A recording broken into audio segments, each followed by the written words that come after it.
Nous vous apprécions et vous saluons ce matin au nom du Seigneur Jésus-Christ. Et nous allons commencer ce matin à parler de Michel-Ange et son œuvre, en prenant soin de lire autrement le message intitulé « Le chef-d'œuvre ». Et pour cela, nous voulons prendre notre texte dans Ésaïe chapitre 29, verset 11 et verset 12. Toute la révélation est pour vous comme les mots d'un livre cacheté que l'on donne à un homme qui sait lire en disant « Lis donc cela » et qui répond « Je ne le puis car il est cacheté ». Ou comme un livre que l'on donne à un homme qui ne sait pas lire en disant « Lis donc cela » et qui répond « Je ne sais pas lire ». Que Dieu bénisse sa parole. D'une part, nous voyons dans ce texte l'homme qui sait lire et qui répond « Je ne le puis ». Malgré leur capacité, ils ne parvenaient pas à lire car ils avaient perdu leur sensibilité spirituelle et ils étaient donc devenus insensibles aux choses de l'esprit. D'autre part, l'homme qui ne sait pas lire, il avait deux bonnes raisons de ne pas connaître le contenu du livre. La première, le livre était scellé. Et la deuxième, ils étaient incapables de lire même s'ils avaient accès au livre. Et la situation est particulièrement déplorable lorsque personne ne peut recevoir la riche révélation de Dieu contenue dans sa parole. Frère Branham dit dans le message « Dieu ne juge pas un homme sans l'avoir d'abord averti », prêché le 24 juillet 1963 au point 33, il dit « C'est difficile si vous devez compter sur le Saint-Esprit, car cette Bible est écrite en énigme. Vous ne pouvez tout simplement pas vous asseoir et lire cela comme un journal. C'est caché absolument. » Et dans le message, le seul lieu d'adoration auquel Dieu a pourvu, prêché le 28 novembre 1965, il dit, au point 275, « Mais une fois que le Saint-Esprit, la vraie parole, entre réellement en vous, la parole Jésus, alors frère, le message n'est plus alors un secret pour vous. Vous le connaissez frère, il est tout à fait clair là devant vous. Alléluia, Dieu soit loué, amen. Il y a un moment où le message est caché, le moment où le message peut vous être révélé et il n'est plus un secret pour vous. Je voudrais faire une petite remarque avant que nous puissions aller dans le vif de mon sujet. La parole de Dieu a une double application. Une application naturelle et une application spirituelle. Je voudrais prendre pour cela Jean chapitre 3, versets 8 à 10 et le verset 12. Jésus lui répondit, en vérité, je te l'ai dit, si un homme n'est né de nouveau, il ne peut voir le royaume de Dieu. Nicodème lui dit, comment cela peut-il se faire? Jésus lui répondit, tu es le docteur d'Israël et tu ne sais pas ces choses. Si vous ne croyez pas quand je vous ai parlé des choses terrestres, des choses naturelles, comment croiriez-vous quand je vous parlerai des choses célestes? Ici, le docteur le plus excellent du peuple devait savoir comment Dieu, dans sa grâce souveraine, peut donner un cœur nouveau à quelqu'un. Mais Nicodème ignorait tout du domaine dont Jésus était en train de l'entretenir. Il représente l'incrédulité et l'ignorance de la nation juive. Il était incapable de comprendre l'enseignement élémentaire sur la régénération que Jésus lui présentait à l'aide des choses terrestres, des choses naturelles. Comment comprendrait-il ou pourrait-il croire les choses célestes plus abstraites comme la divinité, l'incarnation ou le retour glorieux de Jésus. Nous avons tant de complications dans l'application spirituelle des choses du message, car dès le départ, l'application naturelle de ces choses nous a échappé. Ainsi, quand nous lisons la parole de Dieu, nous devons penser à cette remarque de première importance tirée du message « Notre position en Christ » prêché le 16 janvier 1955 au point 11. Frère Branham dit « Maintenant, nous en tant que gens du plein évangile, je pense que nous avons commis beaucoup d'erreurs en regardant dans la parole et en disant « Dieu a dit ceci, point ». Et nous avons manqué de découvrir la révélation directe de notre vie pour pouvoir nous accorder à ce programme, nous accorder avec ce programme.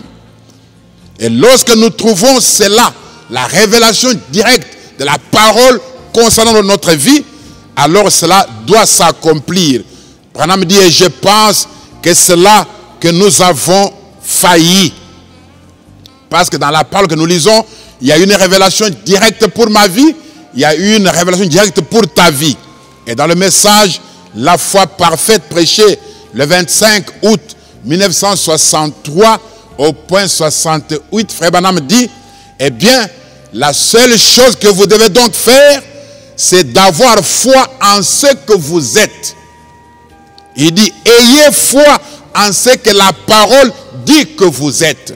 Si vous manquez d'avoir la révélation ou la foi dans ce que Dieu dit que vous êtes, dans ce que la parole dit que vous êtes, vous ne réussirez jamais dans votre vie. Ainsi, tout doit commencer par une idée, par une pensée qui ne vous quitte pas, qui vous est révélée par Dieu. Vous y croyez et vous y accrochez fermement. Et c'est cette pensée qui ne vous quitte pas que nous avons appelé une vision. Dans le message « Viens, suis-moi » prêché le 1er juin 1963 au point 21, Frère Branham dit, voyez-vous, vous vous formez lorsque vous êtes jeune. Vous fixez vos ambitions sur ce que vous voulez faire.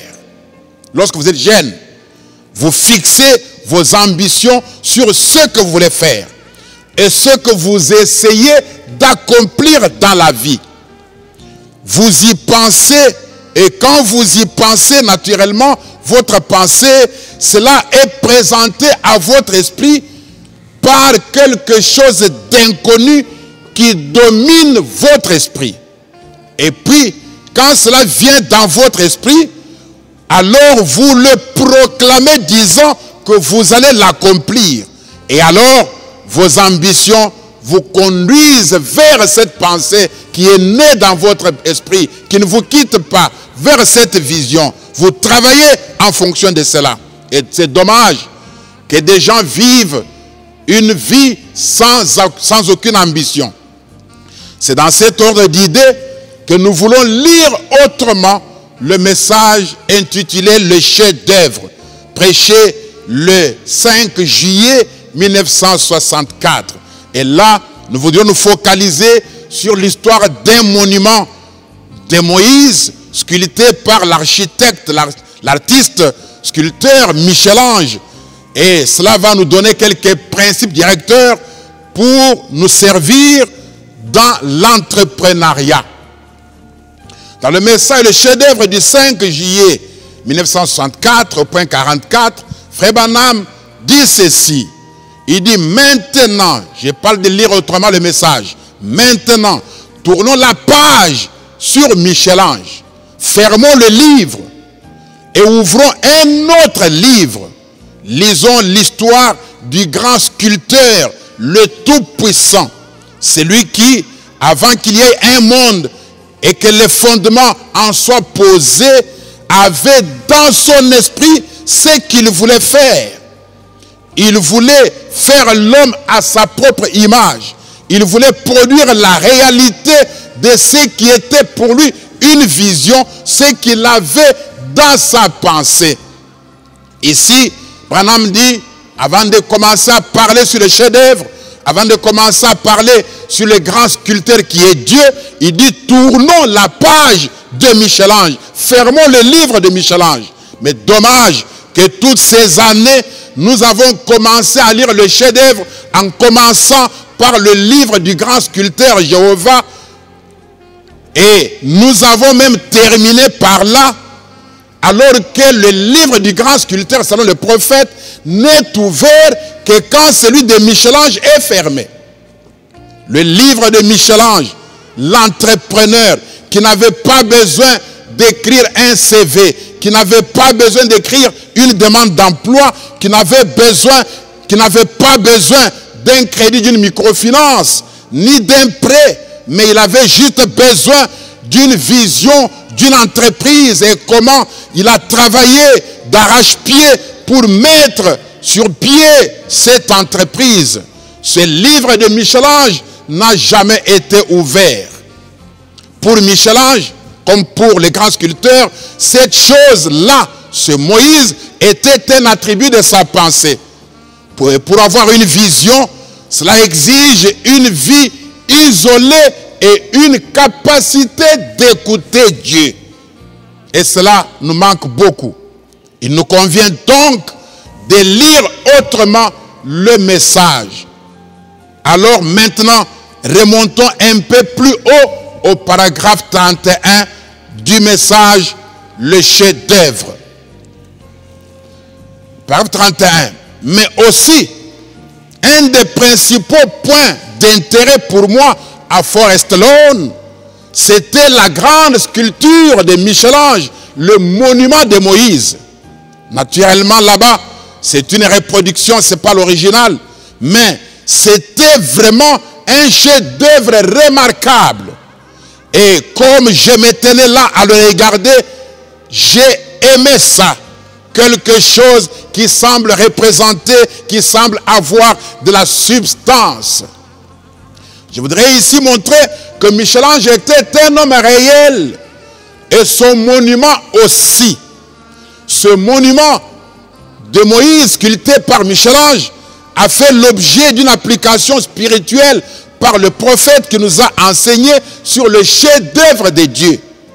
Mais ce monument en lui-même est une entreprise réalisée selon des principes valables pour toute entreprise et pour tout entrepreneur ou pour toute personne qui veut entreprendre. Au paragraphe 33, Frère Branham dit, mais ceci est ce chef-d'œuvre de Michel-Ange que Michel-Ange a produit. Il lui a coûté quelque chose de faire cela. C'était un grand homme, Michel-Ange. Et cela lui a coûté une grande partie de sa vie parce qu'il a passé bien des années à le sculpter, ce Moïse. Prendre un bloc de marbre simplement et le sculpter continuellement. Et vous voyez, il n'y a que l'homme, le sculpteur lui-même, qui a en tête ce qu'il essaye de reproduire. Il est le seul à savoir ce qu'il a dans sa pensée. Vous pourriez vous avancer vers lui et lui dire, qu'as-tu à picoter dans cette pierre? Pour le profane qui ne sait pas ce qu'il a dans son cœur, c'est insensé de passer des jours et des jours à picoter dans les pierres. Mais pour l'homme, le sculpteur lui-même, lui, il a une vision dans son esprit. Il a ce qu'il essaie de réaliser. Il cherche à reproduire ce qu'il a à l'esprit sous la forme d'un monument. Et c'est pour ça qu'il le taille dans ces pierres. Qu'est-ce que nous voyons ici? Vous devez avoir dans votre esprit une vision de ce que vous essayez de réaliser. Et vous travaillez à la réalisation de cette vision, de votre rêve, de votre objectif ou de votre projet. C'est cette vision qui vous fait travailler sans relâche. mais beaucoup travaillent où ils étudient sans aucune vision, sans aucune ambition, et bientôt ils se relâchent, car rien ne les motive en fait. Au point 34, Frère Branham dit, et ceci, pour y arriver, vous devez commencer comme il faut. Dès le départ, vous devez suivre le modèle, voyez. Vous ne pouvez pas prendre un petit bloc pour commencer. On va faire comme ça, comme ceci, non, je crois. Non. Il faut qu'il ait un modèle bien précis. La vision est claire, elle est précise. Et il a ce modèle-là dans son esprit. Il ne peut pas dévier de ce modèle. Maintenant, pour pouvoir arriver à ça, il a fallu se le représenter dans son esprit. Parce que nous n'avons pas de vrai portrait de Moïse. Mais il a fallu que Michel-Ange s'en fasse une image mentale dans son esprit de ce que Moïse était de façon précise. Oh mon frère et ma soeur, vous devez avoir une vision claire. Parfois, des choses jamais, de quelque chose de jamais entrepris. Michel-Ange n'avait aucun portrait de Moïse, aucune référence. C'était une affaire nouvelle. Ayez la vision de ce que vous voulez réaliser, un plan, un modèle, un timing bien précis dont vous ne devez pas dévier. Le manque d'une vision, d'un planning et d'un timing fait que vous allez au travail à 11h, à 12h, parfois vous absentez, vous n'allez pas à l'école, vous faites l'école buissonnière, vous trompez les parents parce que vous n'avez pas de vision vous-même. C'est la vision qui fait travailler avec zèle, avec engagement et détermination. Quelqu'un qui étudie, qui sait pourquoi il étudie, il n'a pas besoin qu'on le pousse.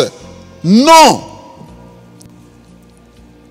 Et au point 35, Frère Branham dit, or, un véritable sculpteur est inspiré, tout comme un véritable poète, ou tout véritable chanteur ou musicien, ou quoi que ce soit, c'est-à-dire quoi que ce soit, quoi que tu veuilles faire, quoi que tu veuilles faire, que tu veuilles entreprendre dans n'importe quel domaine, vous devez être inspiré.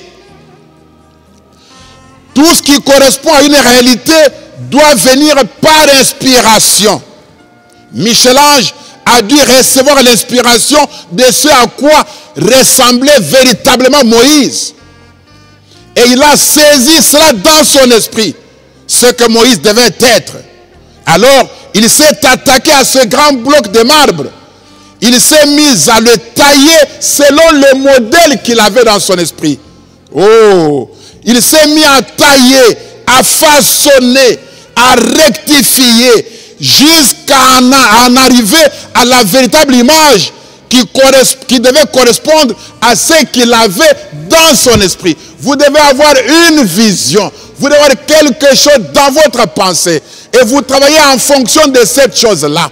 Si vous n'avez pas de vision, il n'y a rien qui va vous motiver. Et bientôt, vous allez vous relâcher. Vous devez avoir une vision de laquelle vous ne vous déviez pas. Vous travaillez à ça. Michel-Ange façonnait cela. Il rectifiait cela. Ce qui suppose qu'il commettait des erreurs. Oh, mes frères et sœurs, si vous travaillez sans vision, sans objectif, sans modèle, vous ne réaliserez jamais de résultats exceptionnels. D'éventuelles erreurs ne vous arrêteront pas. Vous les rectifierez et vous irez de l'avant. L'erreur n'annule pas l'effort déjà fourni. L'erreur est une nouvelle opportunité de faire confiance en Dieu, d'apprendre, de découvrir de nouvelles idées, de trouver de nouvelles stratégies et même d'innover. L'expérience dans un domaine, c'est la somme de ce que l'on a appris des erreurs commises dans ce domaine. Si vous avez peur d'échouer, c'est alors que vous avez réellement échoué. Que faire? Il faut oser et même échouer, mais apprendre des erreurs, apprendre des échecs et aller de l'avant. Tirer des leçons de ces échecs et aller de l'avant. Pour cela, vous devez être inspiré de Dieu.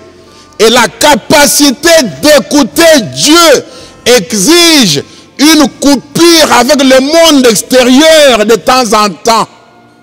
Pour une connexion sans parasite avec votre absolu, avec votre Dieu, avec le Seigneur Jésus-Christ. Au point 36, Frère Branham dit. Et alors, quand il est arrivé au point où tout était parfait, tous les angles arrondis, après qu'il ait commis des erreurs et qu'il ait rectifié, tout bien poncé partout, les yeux exactement comme il faut, chaque cheveu, la barbe, tout était juste tel quel, et il a reculé et il a regardé. Je pense à bien de dures années de labeur. Et comme il lui a fallu garder tout le temps dans son esprit cette même vision-là de ce qu'il allait faire. Et pensez un peu cette vision-là à l'esprit pendant tant d'années. Et pensez-y un peu cette vision-là qu'il a gardée pendant des années pour arriver à produire quelque chose qui y correspondrait parfaitement. Il a d'abord saisi la vision et combien il a dû travailler selon cette vision, à ciseler, à façonner de plus en plus. Et quand il lui a mené à la perfection, que la chose était vraiment parfaite, il s'est tenu là et a regardé ce monument, cette œuvre. Quand il lui terminait ce matin-là avec ce marteau à la main, il a été tellement inspiré qu'il l'a regardé parce que la vision qu'il avait à l'esprit se tenait devant lui. Oh, dans la réalité, c'est ce qu'il a vu. Et sa conception de ce que Moïse était, elle était là devant lui représentée. Ce qu'il avait eu dans son cœur pendant toutes les années.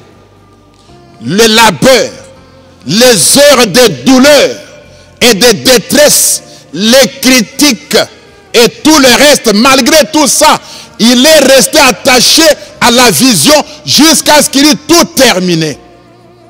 Oh, mes frères et sœurs, Michel-Ange est resté attaché à la vision jusqu'à ce qu'elle soit accomplie, manifestée. Si vous n'avez rien dans votre esprit, si vous n'avez rien dans votre pensée, si vous n'avez rien dans votre cœur, rien ne se tiendra devant vous. Ne se tiendra devant vous que ce que vous avez eu dans votre esprit, que ce que vous avez gardé dans votre pensée pendant des années et des années sans que cela vous quitte. Si vous n'avez rien dans votre esprit, vous n'avez rien dans votre vision, rien ne se tiendra jamais devant vous. Et vous devez garder la même vision si elle vient de Dieu par inspiration. Pendant de longues années de durs labeurs, de douleurs, de tristesse et de critiques. Oh, entreprendre exige de la patience, de la persévérance, de l'endurance, la confiance en soi, la confiance dans sa vision et une dépendance totale à Dieu jusqu'à ce que la vision sorte de votre esprit et se tienne devant vous matériel, réel. Nous voulons souvent des choses comme devenir riche en une soirée. C'est pourquoi nous tombons dans des dettes qui n'en finissent pas. Michel-Ange ne s'est jamais endetté pour vite terminer son Moïse. Non. Vous avez une pensée, une vision. Travaillez calmement à ça. Michel-Ange ne s'est jamais endetté pour vite terminer son Moïse. Il a pris le temps que cela devait lui prendre. Oh, nous avons déjà vu que Dieu n'aime pas des raccourcis. La voie à laquelle Dieu a pourvu, c'est de travailler, d'épargner et de faire un bon investissement. Dans le message Les investissements, prêché le 26 janvier 1963 au point 59, mon prophète dit ceci. il dit, même s'il vous faut progresser plus lentement et que vos dividendes sont plus petites, progresser lentement, mais avec les dividendes petites. Frère Branham me dit, toutefois, j'aimerais être sûr que pour tout mon argent, je vais gagner 2% et être certain d'obtenir cela plutôt que de compter sur 50% et ne jamais les obtenir. 50% de promis. Oh mes frères et sœurs, tout le monde a mis l'argent dans le diamant parce qu'il y a le diamant baissé, Tout le monde a mis l'argent dans le diamant espérant avoir 100%, 200%, 50%. Et on a laissé les 2% de certains. Et quand le marché va être ouvert, tous les diamants vont sortir, il y aura abondance et il n'y aura pas de grands prix auxquels vous vous attendez. La loi de l'offre et de la demande, plus la demande est forte, plus l'offre devient élevée. Mais quand la demande, quand l'offre est plus élevée que la demande, alors les prix vont être comment? On n'a pas pensé à tout ça. Dieu n'est pas pressé. C'est nous qui sommes pressés. Frère Branham me dit, dans le message La divinité de Jésus-Christ, prêché le 25 décembre 49 au point 43, il dit, la seule chose que vous devez faire, quand vous voyez dans la Bible quelque chose qui vous semble un peu mystique ou un peu superstitieux, c'est d'accorder seulement un tout petit peu de temps à Dieu. Frère Branham me dit, Dieu n'est pas pressé. C'est nous qui sommes pressés.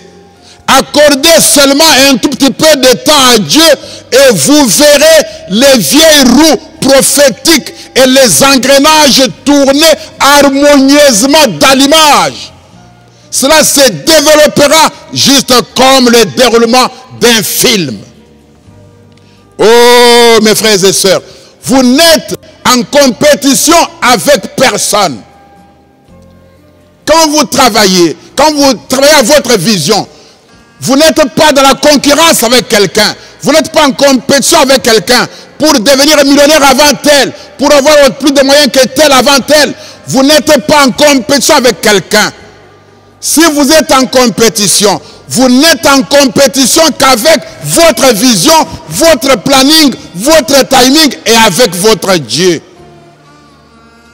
Michel-Ange n'est pas allé s'endetter pour vite terminer son Moïse. Il n'était pas en compétition avec quelqu'un. Dieu n'est pas pressé.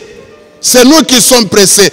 Pressés pour le ministère, pressés pour chanter, pressés pour se marier, pressés pour toutes choses. Dieu n'est pas dans l'empressement comme ça. Frère Branham dit, donnez du temps à Dieu. Et les roues prophétiques et les engrenages vont s'harmoniser, vont tourner lentement et vont s'harmoniser dans l'image. Et la chose sera devant vous comme un film. Ça a pris du temps à Michel-Ange de travailler dans ce bloc de marbre. Nous aurons d'autres grands principes le dimanche prochain, Dieu voulant, avec cette école de Michel-Ange. Je vous inscris à l'école de Michel-Ange, dans la lecture, en lisant autrement le message, le chef-d'œuvre. C'est un grand livre d'entrepreneuriat. Un bloc de marbre devant lui, là où les gens ne voient rien. Michel-Ange a regardé, il a vu Moïse là-dedans. Il a passé beaucoup de blocs de marbre. Là où les gens ne voient rien, toi tu vois une ferme. Toi tu vois quelque chose comme cela. Tu vois une affaire, tu vois une opportunité de faire quelque chose. Là où les autres ne voient rien. Et quand vous commencez à travailler, attendez-vous à des moqueries, à des critiques. Ça doit arriver. On a critiqué Michel-Ange. Mais qu'est-ce que tu as picoté là-bas? Puisque quand on commence les choses, elles n'ont aucune forme.